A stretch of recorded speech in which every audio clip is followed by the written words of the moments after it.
Welcome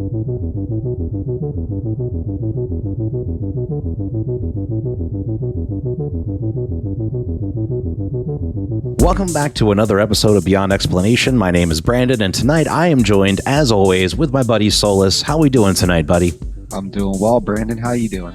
Oh, I'm doing great, and we should hopefully be coming through a lot more crystal clear for everybody out there. We've been rolling through the punches with COVID and our recording situation, but I think we've got everything figured out now. A little bit of monetary investment on your and I's behalf, but I think we've pulled through. Yeah, man, dodging some landscapers and noises, and got some upgrades here at Solus Studios, and I'm really excited to try out this new microphone and mic stand on these awesome stories we got today. Yeah, so as always, we're going to bring you guys some quick stories here. I think we've been enjoying the change in format from like a super long, in-depth story to something that's a little bit more quick-hitting. And then we can always venture back to something if people seem to like it enough and kind of do a little bit more of an in-depth look at a certain situation or story, if you will. But I've been enjoying it. How about you, Solus? Yeah, I like the quick dives. One, I'm lazy, so being able to just focus on one thing and do a little bit of research and really provide a session take on a short story is pretty awesome. Yeah, and I think as always, this kind of leads a little bit more to allowing people to get interested in a topic and then doing their own research. Like, don't take us as the sole purveyors of information on these things.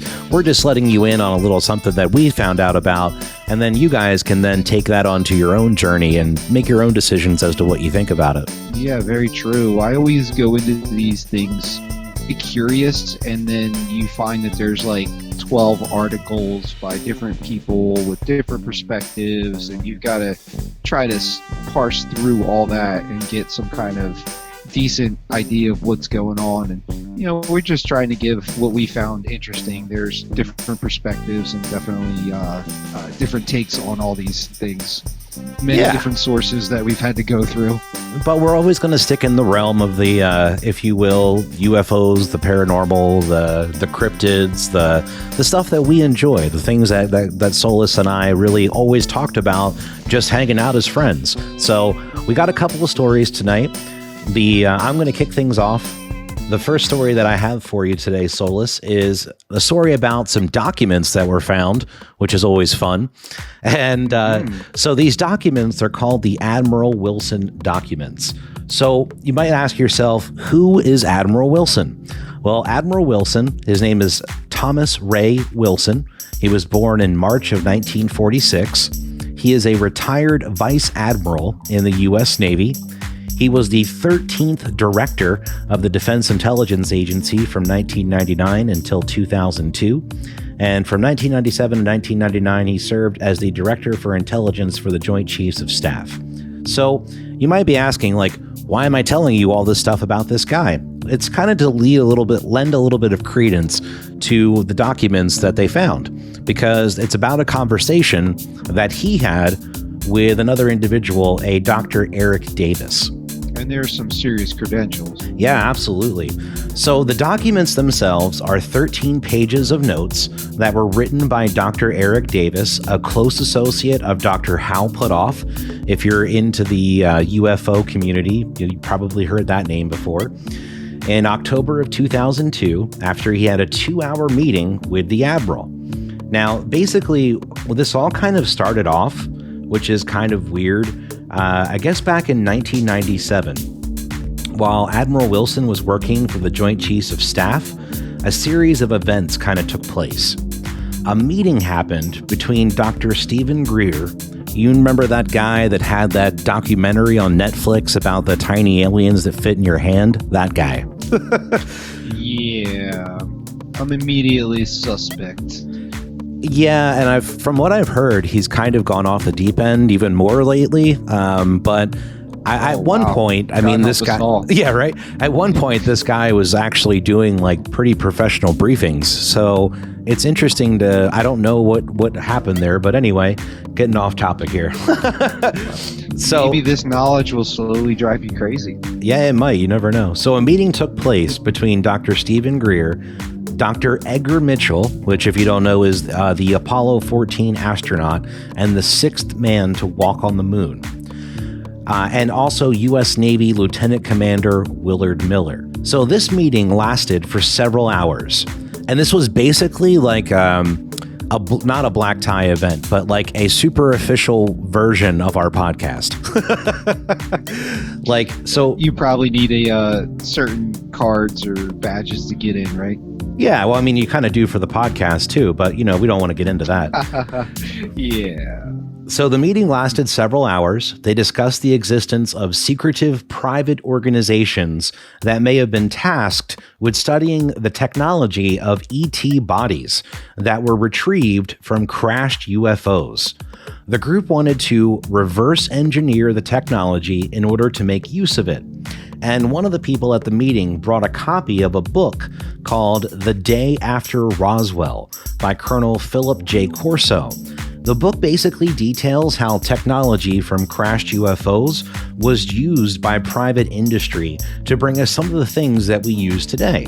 So we talked about the meeting that happened between Dr. Stephen Greer, Dr. Edgar Mitchell, and Willard Miller, and that led to the meeting between Admiral Wilson and Dr. Eric Davis in the back of the car. So that's kind of where these notes ended up coming from, was that these were the notes of Dr. Eric Davis after the meeting. So obviously he couldn't keep notation of everything that was going on during the meeting. So this is what his notes were immediately following the meeting. So basically they talked about... I'm assuming that they were doing this in top secret, so they weren't like recording or anything, right? So his only option was to run home and try to take notes. Yeah, from my understanding from all the interviews and everything that I've listened to, they're just basically said it was like a conversation after that big meeting that wasn't secret, like you had to have clearance to get there and all that fun stuff.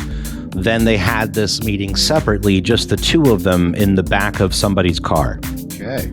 So the notes, there are about 13 pages of notes in total, and you can find all the notes online. You can actually go through and read all of the notes that talk about all of this. So basically, Eric Davis and Admiral Wilson had this conversation in the back of the car about, is there really a program that exists that's out there that is working without any oversight from the government that is actually trying to reverse engineer alien technology, any types of things that have to do with UFOs, basically. And so after they had this conversation in the back of the car, Admiral Wilson was so fervent to find out more information that he started doing some digging. So he did about 45 days worth of digging. So after 45 days, he actually came across one of these special access programs. He got back in touch with Dr. Eric Davis, and he told him that they were right, that he did find one of these programs, and he's actually been trying to get in touch with the program director of one of these programs. So he gave the guy a call several times over. When he called the guy, they were not happy that he was trying to get in touch with them. They didn't know how he even found out about them. They were even trying to find out during the conversation, like, who did you even talk to about trying to find out who we were, basically. And so the guy I talked to on the phone last time. Yeah, exactly. So they end up basically saying that, hey, I don't really know why you're calling us or what you want. So Admiral Wilson says, look, it is my job in the government to oversee special access programs, basically. And you guys, I have no idea what's going on here, and you need to clue me in on this. Even better, not only do I need to be read in, you need to tour me around, you need to show me what's going on, the whole nine. And they were like, we'll get back to you on that. And they ended up... He doesn't like being kept in the dark, huh? No, not at all. I mean, especially when you have these guys that have these special access things, I'm sure if I had that clearance, I wouldn't want to be kept in the dark about that kind of stuff. I mean, you always hear the joke about, Clinton that tried to find out about UFOs, and they were like, yeah, sorry, you don't have a need to know. Right. So the program director basically told them that, hey, if you want to find out more about this, you're going to have to come out and you're going to have to meet us in private. Admiral Wilson flies out. and he meets them in a private vault, his words. In the vault, there is the same guys he was talking to on the phone, the program director, the corporate attorney, and the security guy. And they basically inform Admiral Wilson that they don't really care about his clearances, that they basically are going to decide on their own terms who has access to the program. And according to their terms, he doesn't meet those credentials. So he said, "Do you know who I am?" And they said, "Yeah, and we don't care." Yeah, so he says, hey, if you don't care so much, then you're not going to care that I then complain up the chain of command that you're not telling me what I need to know. And they basically said, go for it. He asks them, to my understanding, hey, what are your credentials for getting access to this? And they're like, we don't need to tell you that. So he's like, well, can you tell me who has credentials? And I guess they showed him something called a bigot list, which I had never heard of before, which I guess were people who had the need to know, which I guess that's like a insider term for that. Yeah, that day and age, that's not what I would think that meant. Right? Eric Davis was asking him, like, hey, did you recognize any of the names on the list? And he was like, no, I didn't. And he's like, nobody in the Bush administration or anybody else? And he's like, no, nobody that I recognized at all. So he goes back and he basically barks up the chain of command. And he lets them know that he doesn't have access to this and he should be given access to it. He actually complained to the Special Access Oversight Committee. And that committee responded on the last week of June in 1997. They said they were taking the side of the secret project. They said that Admiral Wilson was to immediately drop the matter and let it go. Wilson obviously didn't take this too well. The senior review group, then, the chairman said to Wilson if he did not follow their instructions, he would not see his upcoming promotion. He would get early retirement, and he would lose 1 or 2 stars along the way. Wilson became... That's what they call a hostile work environment. Yeah, a little bit. It's an implication. Wilson became incredibly angry at this because he felt like his job was to do exactly what these guys were telling him not to do. So he basically did what they said and didn't bring it up anymore. And about a year later, in 1998, Wilson met a man named Jacques Gansler, who has since passed away.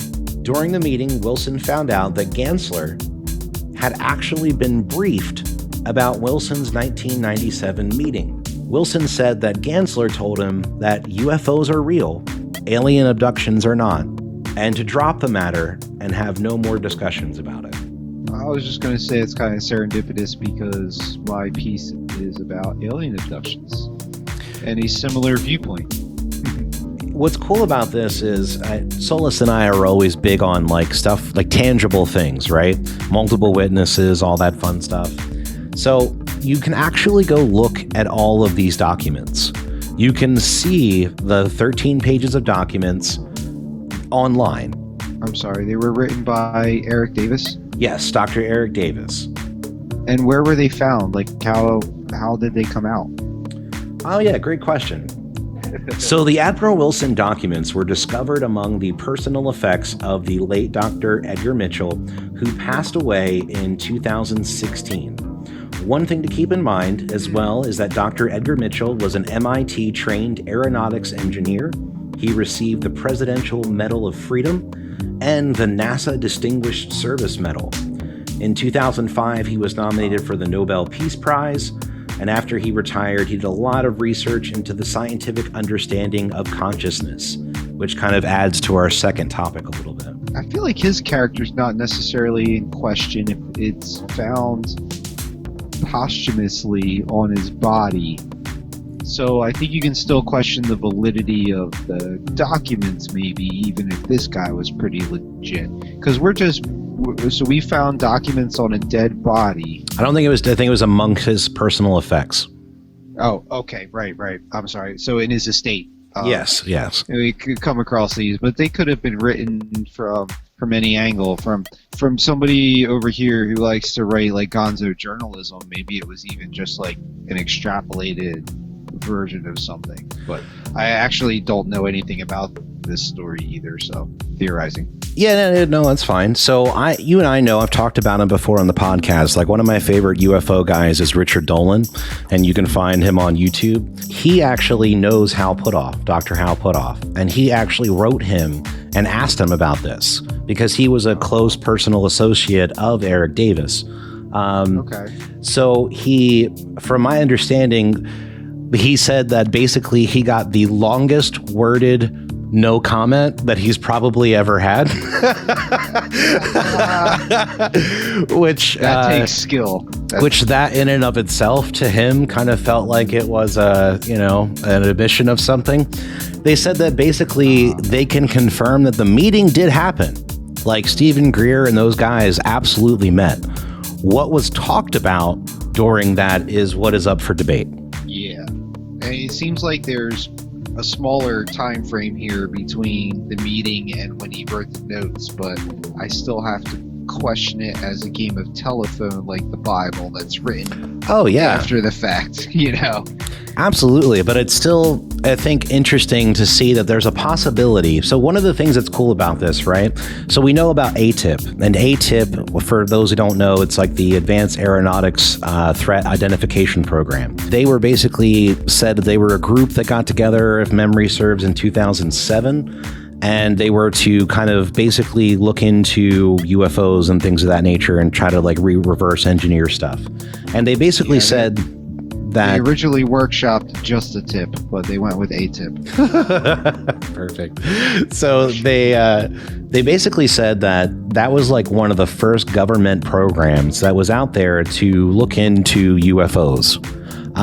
But if this kind of thing was going on back in 1997, where they were having meetings where they were being briefed about these things, and they found these, inquiries into these special projects, maybe there's really been stuff going on about this stuff far, far longer than the 2007 admitted start date. Yeah, I'm pretty sure. Well, I guess we can't say they're well documented, but black budgets have been a thing for years and always kind of been acknowledged but not disclosed. It's interesting to see that, people with clearances far more than you and I will ever have these conversations as well. And we recently got confirmation again from the Navy about that the flying pyramid object in the sky, that's real too. That's real footage. So that's now we have not only the Tic Tacs that have been confirmed, now we have whatever this flying triangle thing is, which I always thought was interesting because that's now we have two different confirmed UFOs, and not only are they confirmed by the Navy, they're totally different craft. Yeah, drastically different shapes. That is kind of terrifying. Yeah, drastically different. And both of them completely defy any laws of what we know aeronautics to operate under. That's probably not a correct sentence, but you can get the gist. Yeah, I grasped. I don't see a pyramid being very aerodynamic. And what's interesting is if you look really close at those pictures, you can see lights on the underside of that, and that's pretty crazy, man. Like, it's I never thought we would get stuff like this in our lifetime, and that's what really sparked us into starting this podcast a couple of years ago. Was they had that show Unidentified, and it was like, man, are we going to get disclosure in our lifetime? And I feel like we kind of got soft disclosure. It's not, hey, there are aliens. It's, hey, there are unidentified flying objects. So it's not. Still nothing of weight though. Pizzas are coming. We might get it before George R.R. Martin's sixth novel. Yeah, you're never getting the seventh. Paradise. Yeah, you are never getting the seventh. I've read the first 5 of those damn books, and we'll definitely get The Dream of Spring or whatever is the next one. But there's no way the last one's coming. No, pizzas are coming. Sure, you said pizzas were coming. Yeah, they're on their way. They're still coming. Hey, the books are far better than the show, so we'll have to. But you usually have that happen. Yeah. But I digress. Game of Thrones, harumph. that now Dude, that's is a different podcast. It's right up there with Lost with me now. Like it's visceral anger creeps up the back of my neck whenever I think about either one of those shows. Oh no, that's not what I turn to entertainment for. I'll pass. Right. Lost. I will still always say the first 3 seasons of Lost, best TV I've ever seen. But then it just took a nosedive after that. So I went 5 books into with Song of Ice and Fire, and then 5 seasons into Game of Thrones, and I stopped. I was just over it at a certain point. That's about when they stopped listening to the books anyway, so. Okay, good. Yeah, and I don't really regret my decision. After everybody was so upset at the finale and stuff, I'm like, you know what? I was happy with where I was. Maybe I'll just let it go. Yeah, and HBO kind of has a history with that. Do you remember that show True Blood? The vampire show? That has a book series that went along with it too. And I remember I read some of the books, and when I went back and watched the show, and they started like killing off alternative characters because they liked certain people better, I was like, wow, yeah, no, I'm out. We're gonna pick so and so because he's cuter and he sparkles. Yeah. And keep him. So that to me was always the letdown, but I digress. Read the books, kids. That's basically my story. It's a story of found documents and intrigue on the government side into possibly secret access programs that were going on without any kind of government oversight. Or if they had them, it was high up. Right. But, I mean, that stuff could have been going on. That was back in 1997. It could have been going on for far longer than that even. All right, so the Admiral Wilson leaks, when the documents were found and, I think it was like 4 years ago or so. Oh, really? Okay. And then the meeting supposedly took place in 1997? Yeah. Mm-hmm. Okay. Gotcha. All right. So one thing that rung with me, and the very little bit of research I did going into this, with the whole, he's interested in, these programs that are trying to recreate alien technology. There was a program in the 1950s. It was a secret U.S. military project. They used a Canadian company to develop an aircraft based on recreated UFO technology. And this was in 1959, and it was by the Canadian company Avro Canada. And they ended up making a VZ-9 Avro car. The Avro car, yeah, dude, it was in the early years of the Cold War, like I said, like 1958, 1959. They made 2 of these things. They did fly. The Avro car intended to exploit the Coronada effect to provide lift and thrust from a single turbo rotor, blowing exhaust out of the rim of a disc-shaped craft. In the air, it would resemble a flying saucer.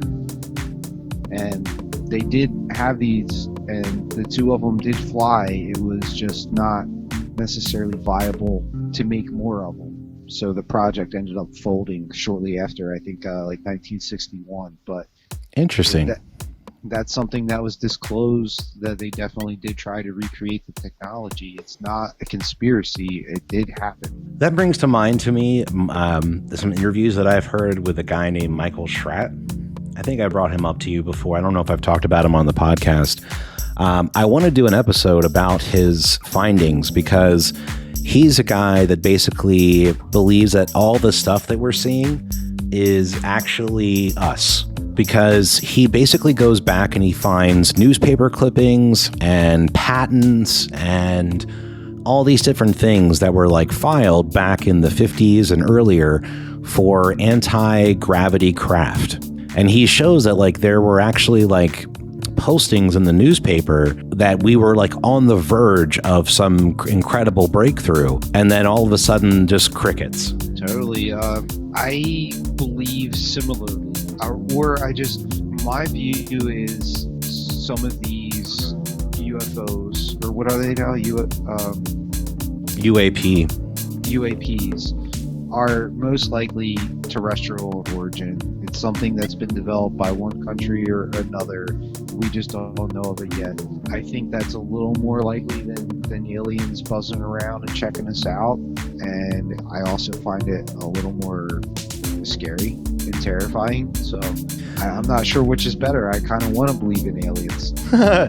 I think for me, if you really want to go to the terrifying route, and only terrifying because of like how would you comprehend this, is that it's not extraterrestrial, they're interdimensional. Yes. Because that's again, talked about. Really like, scary. Even a step further, maybe combining the two theories, maybe it's people from the future that have figured out how to break that down and are coming back. Yeah, that's true. So it's still people, but interdimensional.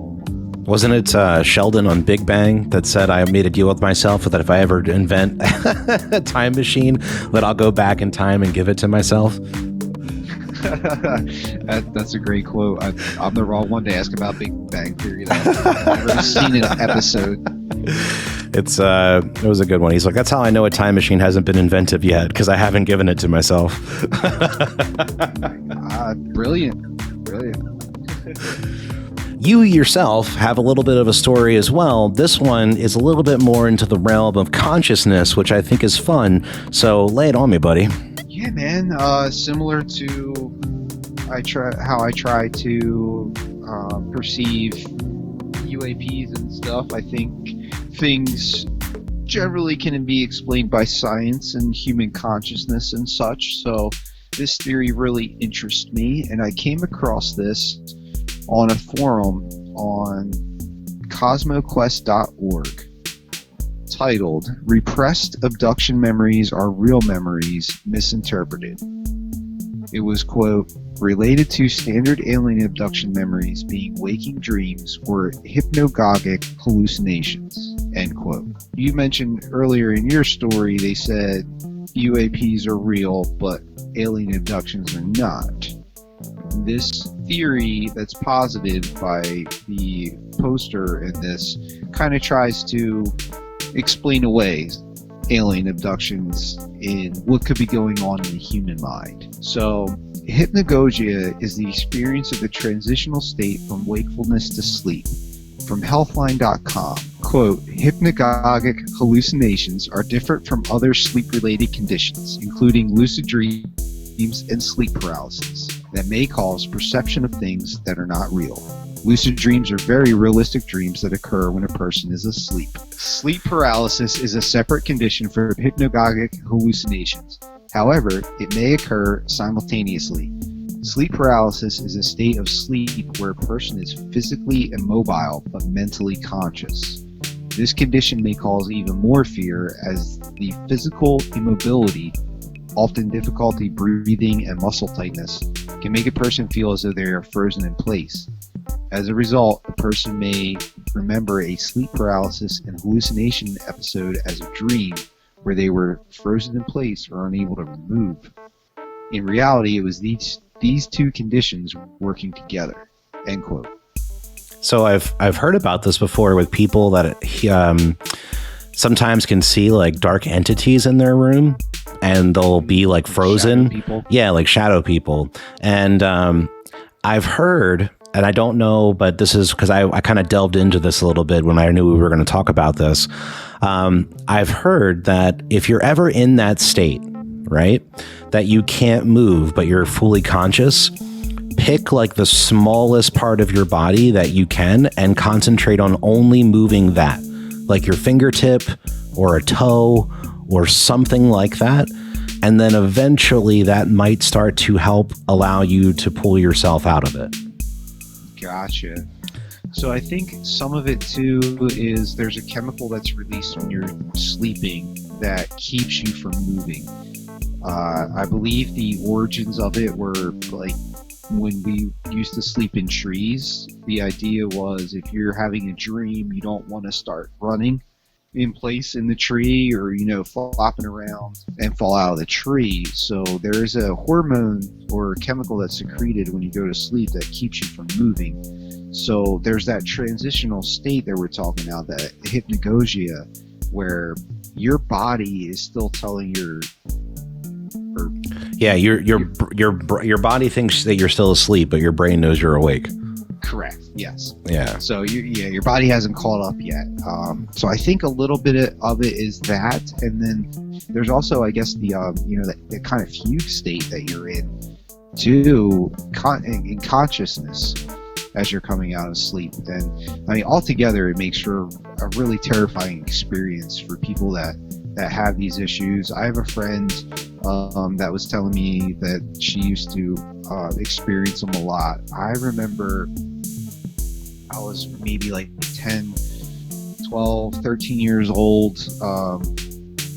I had just moved into a new room in the basement that my dad had built me, and I had a couple dreams over a few weeks or a couple months of something like opening that door, creeping in, getting to the foot of my bed, and getting to the point where it was like about to crawl in the bed or get close to me, and I would feel awake and feel this thing in the room and hear all those things, and then I would like snap awake and think that it was real and kind of have like a little mini panic attack under the covers. Sure. I wonder, like, in that, if like you were just overexcited about having a new room, and like your body just couldn't, like, you couldn't relax enough to get like a restful sleep, because I know for myself, I had a similar experience, like when you move or things like that, like everything's so brand new. Room.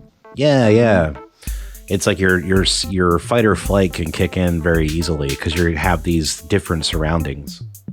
Yeah, very primal. I like all these things, I think, which is part of what fascinates me about it. Yeah, it's not something we can control, Now I'll have something to blame for those feelings of falling that I have right before I go to sleep. Like, oh man, I needed that hypnagogian thing. Yeah, there you go. Yeah, back to the thread. The author of the original post posits, quote, "I think, and this is mostly through a personal and non-professional analysis and hypothesis, that the roots of the similarity of abduction stories and their evolution through time can be traced to the means by which our memories function, and by an event or period of time common to all humans," end quote. He starts by sharing a quote from a Journal of American Folklore from 1989 that lays out the typical narrative of an alien abduction. Quote, "Procurement itself unfolds into a complex sub-episode as a beam of light strikes and a drawing force pulls the witness. Beings approach and a brief conversation ensues. They pacify, escort, and float the witness on board the craft, and the witness experiences a momentary loss of memory or doorway amnesia while entering. Examinations also follow a regular progression as the beings undress, cleanse, and position the witness on an examination table. The procedures move from the general to the specific as the beings first subject the witness to manual exploration, then use an eye-like scanning device, and next, instruments to probe the body. Specimens of skin, blood, or other bodily fluids are taken. The reproductive area is examined, and finally, the beings turn attention to the neurological system and implant a tiny device into the brain of the conscious witness." End quote. No thanks. Right. But wait, there's more. So in summation, there's a sudden light lifting, sudden appearance in the ship, being put on a table, undressed, cleansed, manual exploration, which is a gross phrase, and instruments, cringe, and instruments to probe the body, along with the reproductive area being examined, plus implants. But if you go back far enough into human folklore, there were originally stories of incubi, or abduction by the devil. Abduction includes flight and coupling occurring entirely in darkness, and references to the devil's cold member. Cringe again. But there's also reports of fairy abductions in the 1800s, and their standard format was a set of or singular globe appearing, being lifted with a sexual and or breeding element or genital manipulation. So here, the author pauses a moment to quote, "talk about abnormal psychology, specifically flavors of schizophrenia. In some manifestations, the person involved manages to take the related memories of others and incorporate themselves as the protagonist, misremembering by putting the frame of reference not as a related memory, but as a self-indexed memory. From this, we get claims of paranoid, quote, "they're watching me," or stealing of memories, or theft of identity. Similarly, if the person has personal memories that are no longer properly indexed, we get the psychotic break and the version where the person feels they are watching a movie about themselves. It appears that memories are indexed in a fashion that makes them either personal or relational. Either I experienced this or I learned this. There also appears to be time indexing to keep it all straight, a continuity-based memory of ongoing time mislabeled as an old memory becomes deja vu.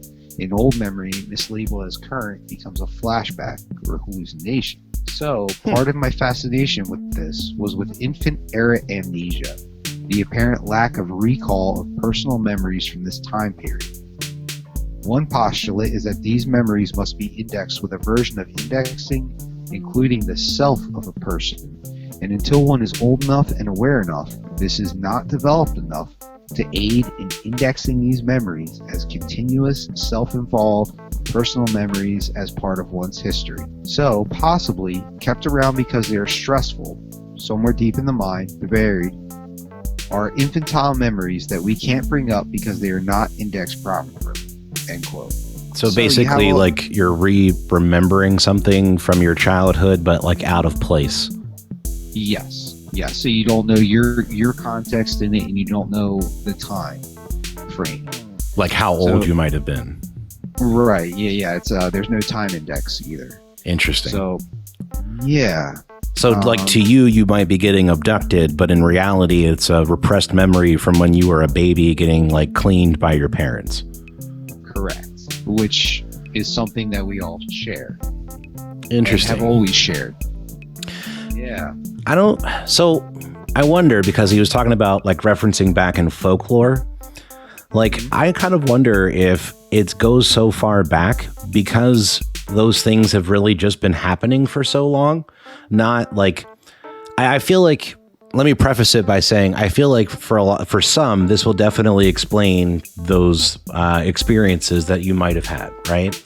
That it could just be something that you're misremembering. I feel like for others, though, it could be maybe real, maybe. And if that's the case, like if those things really are real, maybe they've just been happening for so long that's why we have them in folklore and cave paintings and all that other stuff. Or maybe it is more of just people misremembering things. It's hard to say. I don't myself have any of those types of experiences, so I don't have anything to draw off with that. And I don't want to make anybody feel bad if they've had those types of experiences, because if it's real to you, then that's cool. But I feel like it is something that's interesting to postulate. Is I wonder if for some people, it could just be a misremembered memory. Yeah. And it doesn't have to explain everybody's. It could be something that applies to some or most people. And he does give a warning that I'll get into in a second. But on your point, so if it has been ongoing, I think the thing that he's pointing out is the stories are all a little different. You know, there's a standard set of fairy abductions, like a very similar story of everyone's.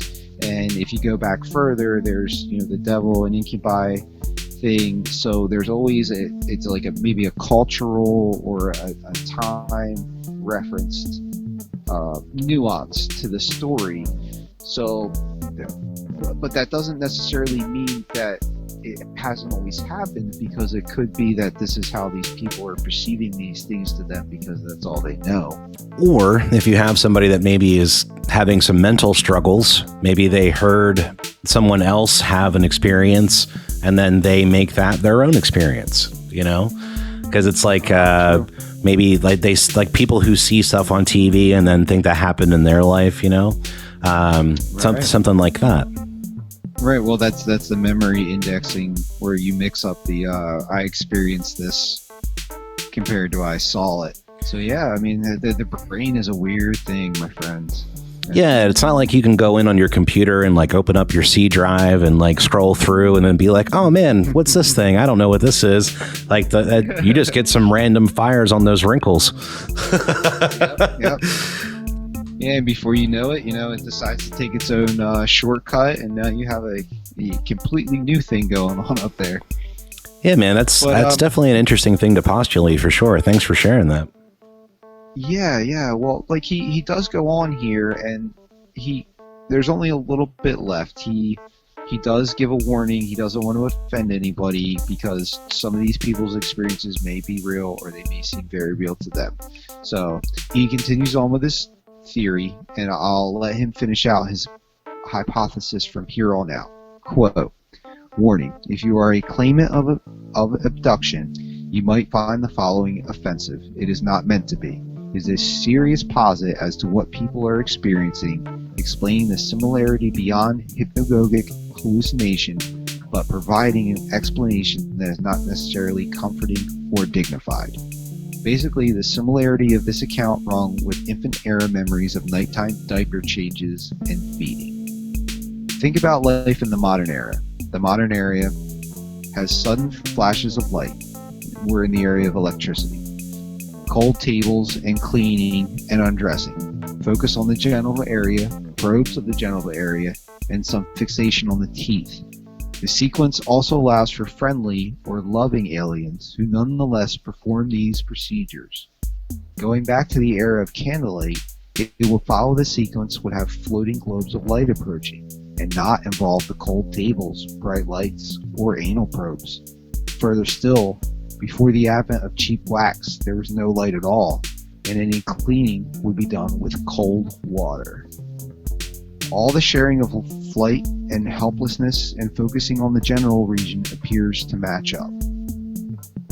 Having said that, an infantile memory of nighttime cleaning or feeding would not have a properly indexed self-memory of the infant self at that age. So, as it's accessed and recognized as a non-related memory, the self-index is substituted with what the person has on hand, the adult self. The memory, while correct, is now interpreted in the light of an adult self, to which others performing a needed diaper change is foreign, horrifying, and terror-inducing, as well as inexplicable. Further still, one's temperature or putting Oragel to soothe teething are equally inexplicable other than as diabolical experimentation to an adult. This assumes that these memories are real, but they are vague, incorrectly indexed, misinterpreted, and potentially shameful and degrading for adults to recall in this manner. This should not reflect poorly on those who have had them. They are real, they are really trauma-related in the infant context, and they can, as a result, be terror-inducing when recalled. End quote. So I think it's just kind of a little short-circuiting of the brain. And when you think about how complex the brain is and all the things that it has to do and put together just to get you through this life in this world, I imagine things get messed up every once in a while. Yeah, man, that's for sure. I mean, I can just think about all the horror movies and stuff that I've watched, and I'm surprised I don't have super crazy dreams thinking that I'm in horror movies, so who knows? Yeah, right? There's always tonight. Oh, there we go. Well, hey, man, I definitely appreciate you stopping by, as always, to share those stories. I think that's super awesome that we, to kind of go down that a little bit of a different road there. It's not necessarily like alien related per se, but to kind of have that a little exploration of consciousness, I think is really cool. Yeah, I do enjoy a good alien story, and I would love to know what UFOs or UAPs are, but I'm also skeptical, and I try to bring some science to my perspective when I look into these things, so I try to bring that angle. Our version of laissez-faire science. There we go, yeah. You can always feel free to correct us in the comment section below. We will not take it harshly. Just remember that, we always have the last say when it comes to those things. But hey, I'm here to learn. Yeah, That's what I'm absolutely. here for, so. Yeah, totally. But yeah, so thank you as always for everybody for tuning in. Make sure you hit like, make sure you subscribe. Let us know in the comments section below what your thoughts are. And I think next time we might be working on some stories about Men in Black. Ooh, yes. I'm excited for that. And the other thing we were talking about doing is possibly the Kelly Hopkinsville. So if you've made it this far in the podcast, let us know in the comments section maybe which one you would like better, and we'll see which one gets more response. Yeah, please do. Thank you, everybody. Thanks, B. This has been fun. Absolutely. And I hope everybody has a wonderful rest of your night. Take it easy now. Take care.